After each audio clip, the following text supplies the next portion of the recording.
masjid sampai pada bulan Agustus yang lalu berjumlah Rp48.852.000. Kemudian impor sholat Jumat pada Jumat pekan kemarin mendapat Rp2.663.000. Infak lain Rp2.184.000. Adapun pengeluaran sejumlah Rp3.145.000, sehingga saldo akhir vaksinasi kepada ini berjumlah Rp44.554.000. Demikian keadaan vaksinasi dari Kabupaten Daya sampai pada saat ini kami sampaikan. Untuk selanjutnya sebelum sholat dimulai kepada seluruh jamaah dan sosok di banyak masuk kosong, kami mohon untuk ditemui kemudian berencana dalam komunikasi untuk tidak kembali secara terdahulu selama berlangsung ibadah sholat pada siang hari ini. Baiklah, karena waktu sudah masuk ke sholat salamkan sektor lain, beberapa Bapak Ustaz Transisi Bunda SMA waktu Bapak Transisi Haji Askari Sifat kami persilakan. Sekian umat perlu sampaikan atas nama kami ucapkan dan terima kasih. Assalamualaikum warahmatullahi wabarakatuh.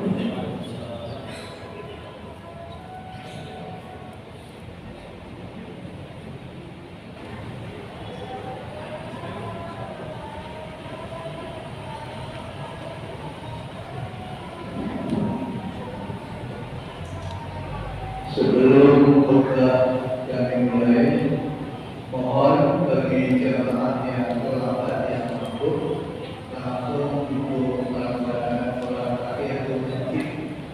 Tidak perlu adanya musyrif. Itu akan disampaikan Allah. Sekiranya melaksanakan sholat tahiyatul masjid, walaupun sudah tidak.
إن الحمد لله نحمده ونستعينه ونستغفره ونعوذ بالله من شرور أنفسنا ومن سيئات أعمالنا من يهده الله فلا مضل له وما يضلل فلا هادي له أشهد أن لا إله إلا الله وحده لا شريك له وأشهد أن محمدا عبده ورسوله صلى الله عليه وعلى آله وصحبه وسلم ومن تبعهم بإحسان إلى يوم الدين وسلم تسليما كثيرا أما بعد فيا عباد الله أوصيكم بنفسي بتقوى الله اتقوا الله حق تقاته ولا تموتن إلا وأنتم مسلمون أما بعد يا أيها الذين آمنوا اتقوا الله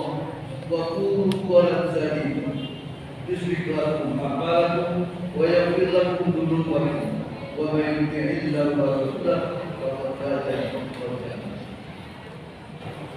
Wahai muslimin jamaah Jumat yang berbahagia, marilah kita bersyukur kepada Allah atas nikmat-nikmat yang telah dicurahkan kepada kita sampai dengan hari ini. Luar biasa banyaknya nikmat dan dinikmati oleh setiap insan manusia yang tentunya kita mau bersyukur. Termasuk hari ini, hari Jumat Kliwon tanggal 16 Agustus tahun 2024 yang besok pagi kita jatuh hari Sabtu tanggal 17 Agustus 2024 kita memperingati hari ulang tahun kemerdekaan Republik Indonesia yang ke-69. Kemerdekaan bagi bangsa Indonesia luar biasa, bukan hanya dinikmati oleh perseorangan, tapi dinikmati oleh seluruh warga negara, seluruh bagian bangsa di Indonesia yang sekarang ini jumlahnya sekitar 280 juta menikmati kemerdekaan. Mungkin bagi bapak-bapak yang lahir sebelum zaman kemerdekaan bisa merasakan seperti apa ketika kita hidup. Untuk itu maka kenikmatan kemerdekaan ini perlu kita sambut, perlu kita syukuri dan cara syukur yang benar sesuai dengan aturan. Yang kedua, marilah kita bertakwa kepada Allah dengan takwa yang sebenarnya. Takwa kepada Allah itu adalah fi'lul wajibat wa tarkul manhi, melaksanakan perintah-perintah Allah dan meninggalkan larangan. Itu adalah takwa, bukan tulisan kosong seperti yang kita lihat di dalam masyarakat luas kita. Takwa itu adalah sekedar ucapan. Di dalam Islam, takwa itu adalah iqrar bilisan, lisan kita mengucapkan, bahkan dibuka diri hati kita kemudian meyakini pada Allah, meyakini pada apa yang diperintahkan untuk kita lakukan dan bagian yang tidak lakukan. Wa akan beriman. Ya, kemudian kita laksanakan dengan praktek-praktek pengamalan dengan tubuh. Itulah takwa. Hadirin yang Jumat yang berbahagia. Hari ini seperti saya katakan, kita memperingati hari kemerdekaan yang ke-69. Besok pagi, tepatnya hari Sabtu tanggal 17 Agustus 2024 itu akan kita peringati. Mungkin nanti malam kita sudah mulai istirahat dan sebagainya. Besok ada upacara kenegaraan dan selanjutnya bahkan di daerah-daerah tidak. Pada hari ini kita tidak akan membicarakan tentang kemerdekaan itu sendiri, tapi kita akan masuk pada tataran mengisi kemerdekaan sesuai dengan Undang-Undang 1945 yang telah diamankan. yaitu wujudnya kemerdekaan berpendapat serta menyatakan kehendak dan hak memilih dan memilih. Perlu diketahui bahwa nanti di bulan November tahun ini juga 2020 akan diselenggarakan pilkada pemilihan kepala daerah serentak meliputi 37 provinsi dan 508 kabupaten. Melihat pelaksanaan pemilu, pilihan legislatif dan pilpres tahun kemarin tahun 2023 masih banyak hal-hal yang perlu diperbaiki, dan dari pelanggaran-pelanggaran yang sistemik yang merusak nilai-nilai demokrasi, seperti tidak dilaksanakannya asas global jurdil secara konsisten. Bagikan pemain bola disebut main kayu, tusuk tanpa diperhatikan etika dan moral, mencari menangnya sendiri, melanggar hukum dan budaya tertinggi. Maka dari itu kita akan mencoba topik kita yang hari ini, memilih pemimpin di dalam Indonesia. Hadirin sidang Jumat yang berbahagia, pelaksanaan pilkada yang perlu kita sambut dengan sukacita. Jangan kita kemudian apatis, nanti umat Islam akan kehilangan siapa yang akan mati. Maka kita coba untuk kita dapat melaksanakan pilkada itu. Kalau toh mungkin saudara-saudara belum setuju dengan cara itu, paling tidak Anda memilih yang terbaik dari cara. Kita mulai dari firman Allah yang termaktub di dalam surat An-Nisa ayat 59. Ya ayyuhalladzina amanu atiiullaha wa atiiur rasul wa ulil amri minkum. Hai orang-orang yang beriman, taatlah pada Allah dan taatlah pada Rasulnya dan ulil amri, pemimpin di antara pemimpin dan orang yang dipimpin terkait kesetiaan kepada Allah. Maka Allah menjadikan dasar iman sebagai satu dasar. Dalam teks ayat di atas, secara firman Allah menggunakan ati'u pada kewajiban taat kepada Allah dan Rasulnya, sedang pada kewajiban taat kepada pemimpin Allah tidak mengurangi kata ati. Apa maksudnya?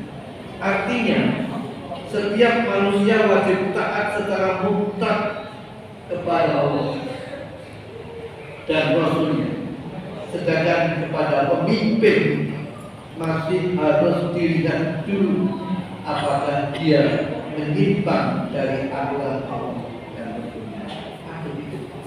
Kalau pemimpin itu telah menyimpang dari aturan-aturan syariat, maka tidak ada kewajiban kita. Maka dari itu, bagaimana kita menyikapi pemimpin-pemimpin seperti itu? Maka kita kembali kepada syariat.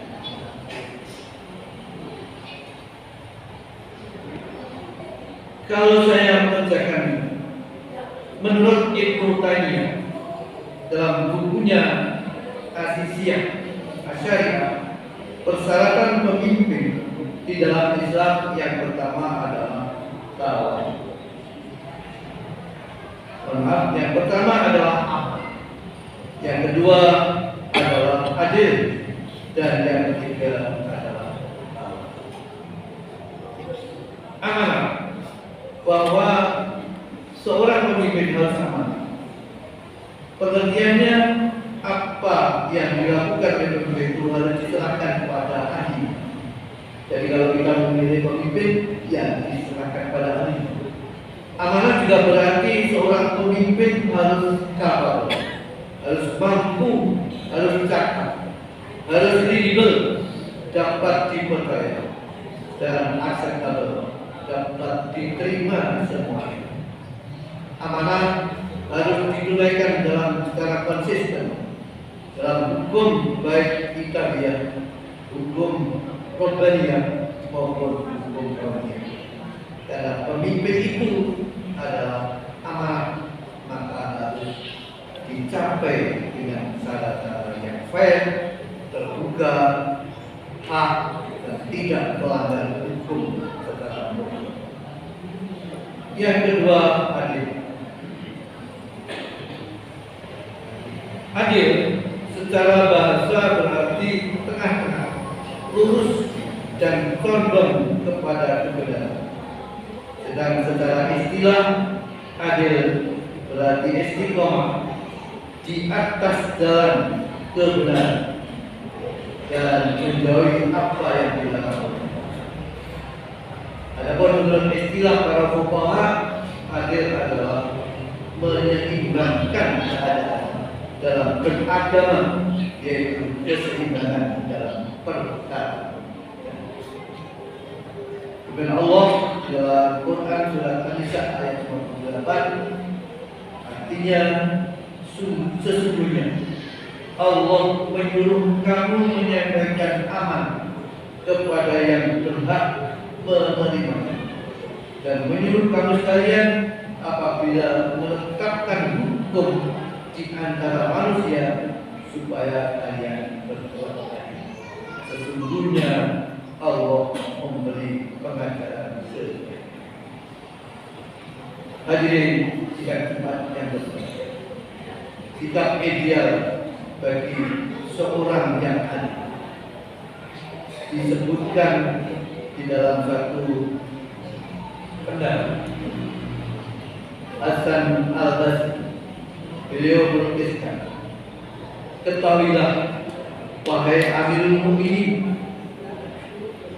bahwa pemimpin adil adalah penegak bagi yang mirip, tujuan bagi yang meminta pertolongan, kekuatan bagi yang lemah, dan memberi keadilan bagi yang teraniaya.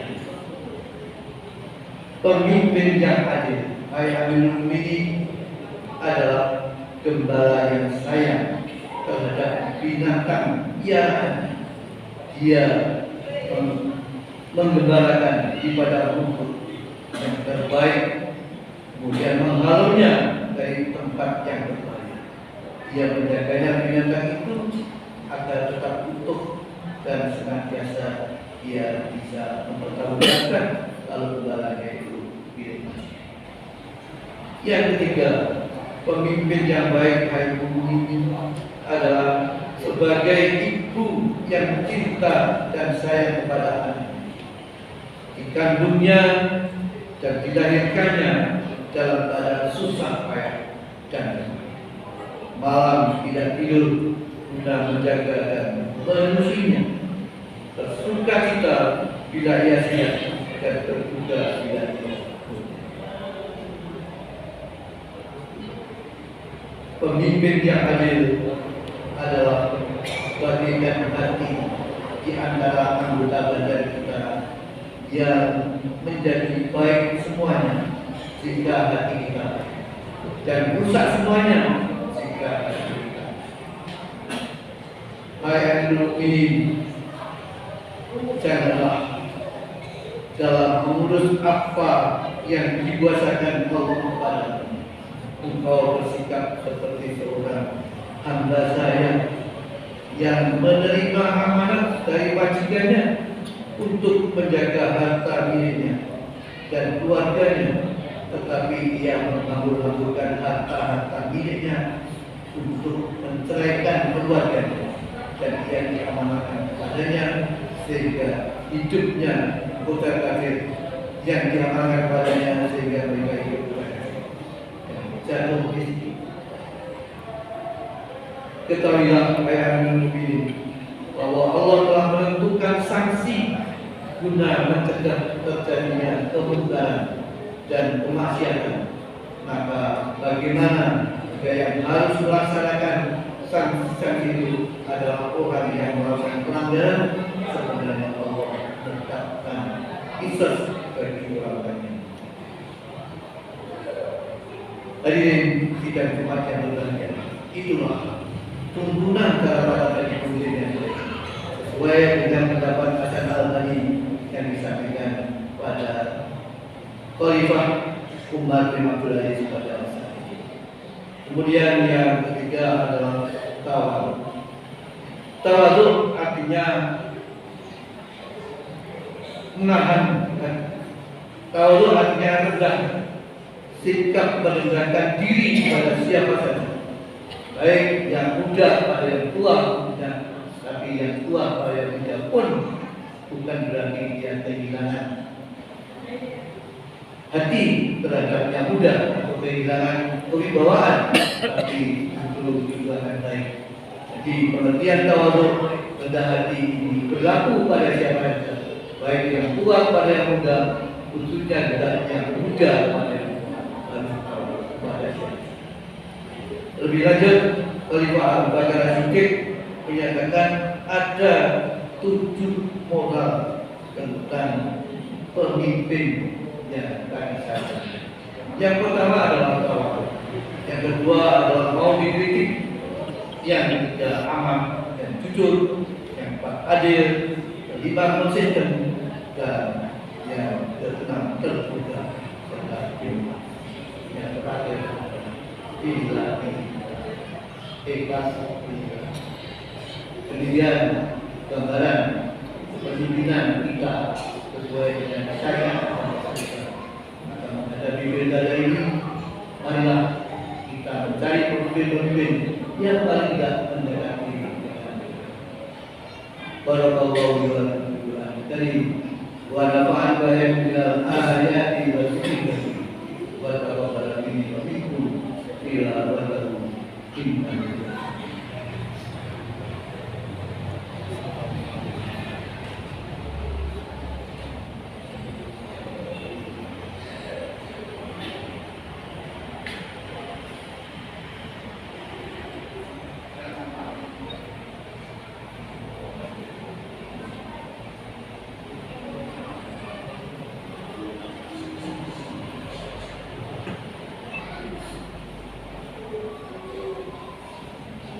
Alhamdulillahi haqqa hamdih wa nashkuruhu haqqa syukri.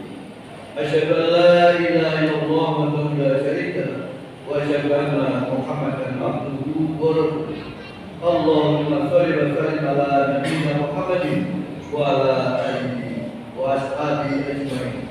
Amma ba'du, fa ya ayyuhan ittaqullaha la'allakum innallaha wa malaikatahu yusholluna 'alan nabi ya ayyuhalladzina amanu shollu 'alaihi wa sallimu taslima. Allahumma shalli wa sallim ala nabiyyina Muhammad wa ala ali Muhammad kama shallaita ala Ibrahim wa ala ali Ibrahim. Allahumma ighfir lil muslimina wal muslimat wal mu'minina wal mu'minat al ahya'i minhum wal amwat innaka sami'un qaribun mujibud da'wat wa ya qadiyal hajat. Allahumma arina haqqa haqqa wa arina istiba wa arina badila badila badila. Allahumma inna nas'aluka salamatan fid din wa afiyatan fid jasad wa ziyadatan fil ilmi wa barakatan fil rizqi wa tawbatan qabla al-maut wa rahmatan minal maut wa maghfiratan ba'da al-maut. Allahumma amina maina fi syarril maut wa najatan minan nar wal afwan min as-salam. Rabbana zalamna anfusana wa in lam taghfir lana wa tarhamna lanakunanna minal khasirin. Rabbana atina fid dunya hasanah wa fil akhirati hasanah wa qina adzabannar. Subhana rabbika rabbil izzati amma yasifun wa salamun alal mursalin walhamdulillahi rabbil alamin.